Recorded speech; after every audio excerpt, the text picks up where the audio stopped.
Have you noticed that the entire world right now is an emotional mess? If you watch the news, it seems like most of the people that are on the news are throwing a temper tantrum. Everyone, everywhere. I remember when my kids were really small, as they were getting old enough to walk, you know the joke. If you have small kids, you want them to learn how to talk, and then they do, and you want them to stop talking. You want them to learn how to walk, and then they do, and you want them to stop walking because they're running all over the place. I remember when they were at that stage, that kind of toddler stage. If something did not go the way they wanted it to go, they had an absolute emotional meltdown. There was crying, there was screaming, there was often falling on the floor and kicking the feet. They were powerless to even hold their little bodies up because they were so racked with emotion and upset. They have grown through a lot of that. And you know, the ups and downs of adolescence and into becoming a teenager and a young adult, there are still moments of emotional immaturity. But you hope as kids get older, they don't go back to the throwing a temper tantrum on the floor stage. And yet, if you watch the news, if you see what's happening in our culture, it could only be defined as having an emotional temper tantrum, throwing a fit, falling down on the floor because you didn't get your way. There are people throwing things through store windows and burning buildings down and rioting. Why? Because they perceive that the world is against them, or at least some aspect of the world is against them. Perhaps authority is against them. And so their response is entirely emotional. We have a generation of young people who are becoming adults that were never taught as they were growing up that life was not all that they wanted it to be all of the time. This is a generation of young people that grew up in the everyone gets a participation trophy era. Just show up and you get an award. Just show up and you're told that whatever happened, whether you won or lost, you did a great job and it really doesn't matter. We have a generation of people who have grown up at a time where parents view their role as simply protecting their kids from anything that might hurt them.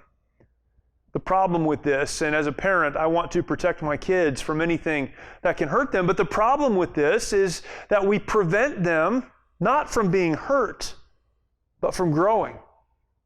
You see, the process of dealing with trials and difficulties and obstacles in life is the process that allows us to grow, and not physically, but emotionally. It allows us to mature.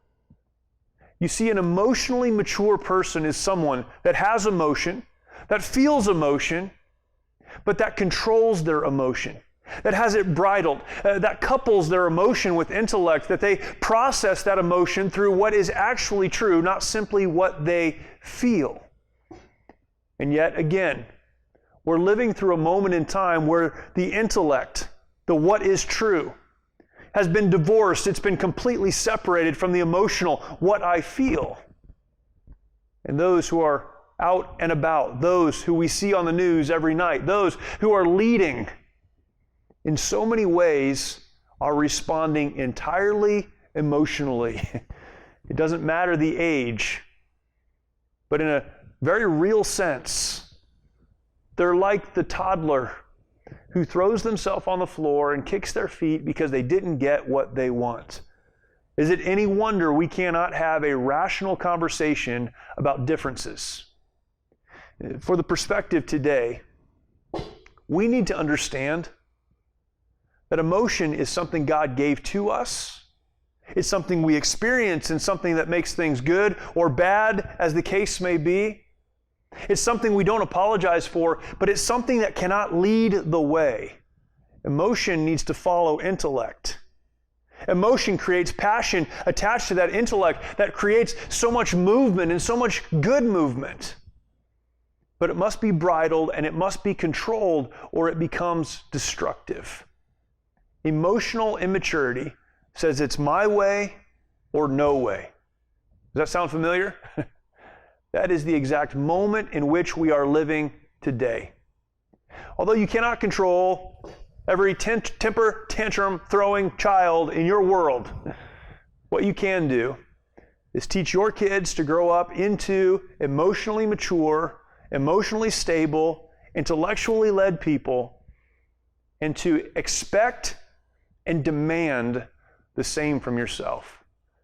As fun as it is sometimes to let your emotions run away, it's very rarely helpful and quite often destructive. Let's seek to be emotionally mature people. And if we are, and as we are, we can come together and finally begin solving problems and moving forward in a meaningful way.